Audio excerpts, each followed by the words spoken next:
Hey, what's up, guys? It's Tyler. So today I'm going to be talking about 10 pet peeves. 10. Anyways, so number 1, people that base their opinions off of what everybody else thinks. Okay, look, this goes with music, government, how everybody hates Obama because they're jumping on the bandwagon. Some people might have valid reasons for hating Obama right now. Some people are just going along with their friends and basing their knowledge more off of that. Get into that more later in the video. All sorts of things like teaming up with their friends and what's right and this and that and this and that just because it will make them be popular, if that's the better reason. Anyways, number 2, when I'm told my feelings or opinions don't matter or aren't valid. This is something I have been experiencing so much in high school. I expected, coming out of middle school, things being so much better. No, being a freshman sucks. You're looked down on so much. You might just say people just talk about it, but no, it happens. I don't get included in friends.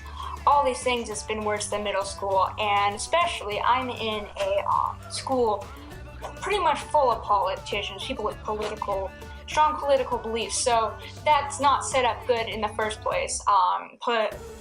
Politics, they don't get along if they have separate beliefs. I bet any politician would tell you that. Dramatic text. Number 3, people try to handle things over text. All super dramatic, all these things. And I want to reply so badly and tell everything what is wrong about every single thing. Usually, it's really hard to ignore it. Sometimes they're just really false opinions and information. And you want to tell them that, no, that is not right. This is what is actually the truth, but it's not going to work over text. It's just a lose either way, and that still happens. People try to cause fights after, after middle school and elementary school. That also goes into people that don't pick up their phone. Oh, it's so old. Nobody picks up their phone anymore. Oh, that's what our parents did. Now it's all texting. Well, sometimes when you need to work things out and you can't meet them face to face, you need a call. Or sometimes when you're in an urgent situation and they are not replying to one phone buzz, you need to call them over and over again.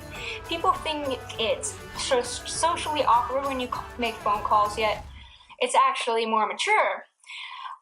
Right now, I think this society, all of our socialization is done from our fingertips. Yep, the fingertips do it for us. Now, how stupid is that? Let's have a social life. A lot of people are overwhelmed by social media, by texting, and don't have as many social skills. In fact, most of us are like that. The people that aren't always on their phones usually tend to have more social skills and more mature. Now, I'm not saying everybody, but I've seen a little bit of a trend there. So, 5, God, this is a huge thing. Cliques. Now, if you don't know what a clique is a form of bullying where a group of people, of friends, friend group. A friend group's okay, but when it's not okay, when it's a clique, is when they ignore you, kind of don't include you, or they might not always hear you when you talk, or you feel like they're slightly ignoring you. They don't invite you anywhere. They only want to be with themselves, and it's gotten more complicated. Half the people they might enjoy let into their clique, and then some people they don't, from judgment of first sight or their voice or something really stupid. If you mess up once, you're out. You don't have any friends, and that's ruined my middle school, really. I got played out by my friends. They happened to be a clique, invited all of my friends and posted it to Facebook and social media and said, had a really nice time, and I'd see every day them hanging out without me. And yeah, I lost pretty much all my friends because of that. I thought they were close. Now let's see, number 6. musicians that don't write their own music. God, okay. At first, I thought every musician wrote their own music. I mean, because I've been writing songs, well, basically since I could talk, but since I was really seriously writing songs was since I was 7, and I started out in classical, and then when I was 8, I started going to rock and lyrics and started doing stuff. I thought like people would even say a joke. I'm like, oh, when did you come up with that? It's like, no, it's from this, it's from that. It took me forever to realize that, hey, most things in this world aren't original. I feel really, sad that when I hear modern songs on the radio, I wonder if they write their own music, or if they just have the looks and a voice, and then somebody does all the work for them. It really narrows down what's already a hard industry to get in. All the opportunity is so much harder for people that actually have talent, for people that can actually write music and have the full package. If you can sing and you have good looks, then you'll have a good romantic life, or maybe good at karaoke's, or pick up some girls or guys, or any transgender that doesn't define as boy or girl. That's okay, but when you start using it to give other people with real talent and take away their opportunity, that is why it's so hard and so unfair. Another thing, it gets annoying. It's kind of a suspense thing. 7, writer's block.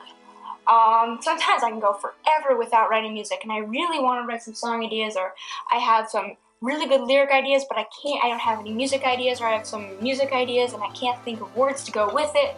I'm such a perfectionist. I want to, make the music behind it support the lyrics, make it much more powerful. So if it's writing about sad things, have sad music behind it so you really feel the emotion. If it's mad, have mad music.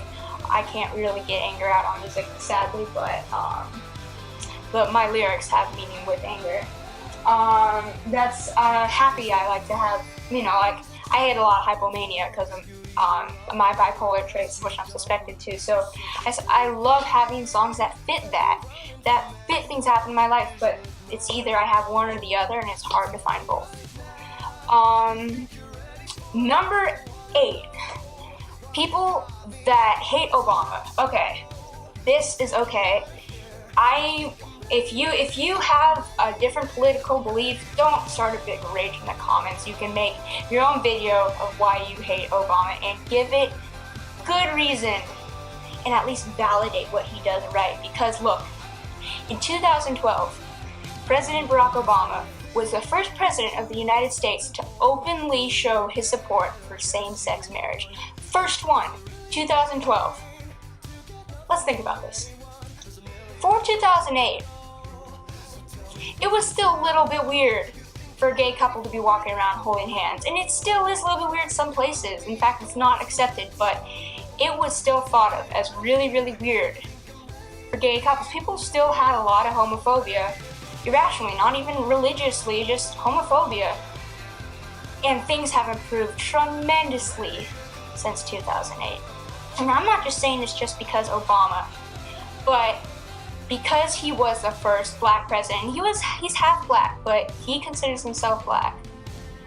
And he's very African American. And appearance-wise, and that's already a huge thing for liberty.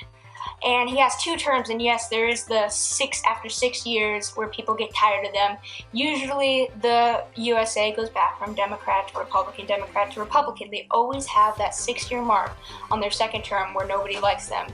Obama has gotten the most, but I think it's irrationally. He has made mistakes, but things with ISIS, it's a terrorist organization. They're all extremists. That's the only way we can do it. We can't just not attack. We can't just not bomb. We have no choice. We don't want 9/11 to happen again. How tragic that is. We even take time on September 11th to remember them. We cannot have that happen again. And I know it went against his belief saying no war, but not everything is black and white. Sometimes there's things where you have to, and that we did it the best way, very anonymously. And it might have not gotten it all done, but there has been a lot of things that have been controversial, and he's really done a good job on it. Let's take a moment to really validate how it's really hard. George Bush left him in the spot to make it anybody who's the next president would be doomed.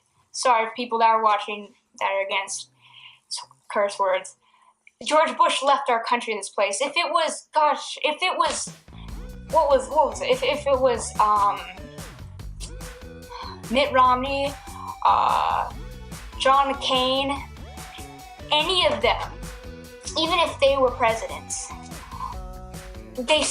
people would have given them the same darn abuse as they've been giving Obama. It's not him, it's how the country was left. He's handling it very well. It's very hard to be in his position. Tell me how you can do everything he does better, and then go and say how much he sucks. Because in all honesty, he's doing a darn pretty well job. This is number 9.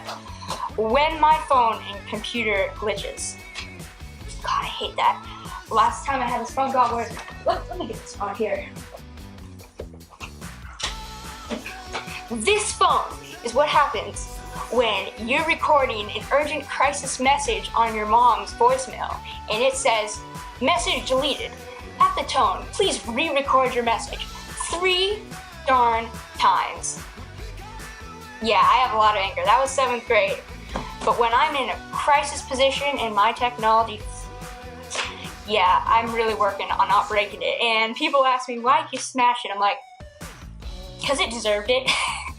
And it doesn't make it better. It still worked. It didn't look as nice, but it still worked.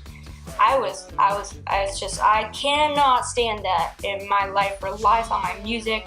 GarageBand always, because they always remodel the whole thing, new layout, and it sounds better, but then it has new problems and a whole new way. I have to figure it out all.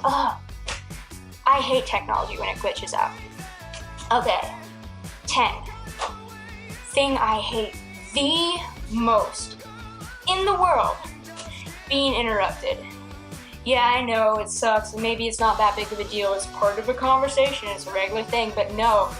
It wore me out to the nub. When I was younger, when I was having an argument with my dad and my parents, both my mom and my dad, it'd be like, interrupt me with the answer from the next question. When I'm asking a different question over and over and over, and I had to talk over them, and the volume would go all the way up until boom, yelling. And so now I cannot be interrupted at all. It's worn it down to the nub. And I wish it hasn't, but now I get so stressed over being interrupted because that part has been worn out so much. Well, thank you guys for watching this video. I know this was a little bit of a complaining thing, but might as well keep it interesting. Sometimes people can relate. So, sorry if I ruined your day. Hope you guys could relate. See you later.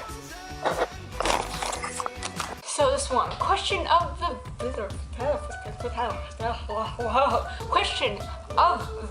video. Question of the day, of the week, of the day. What are some things that you hate? 10 things, 5 things, 3 things? Also check out my Singer-Songwriter other YouTube channel in the description below. Hope to see you next time.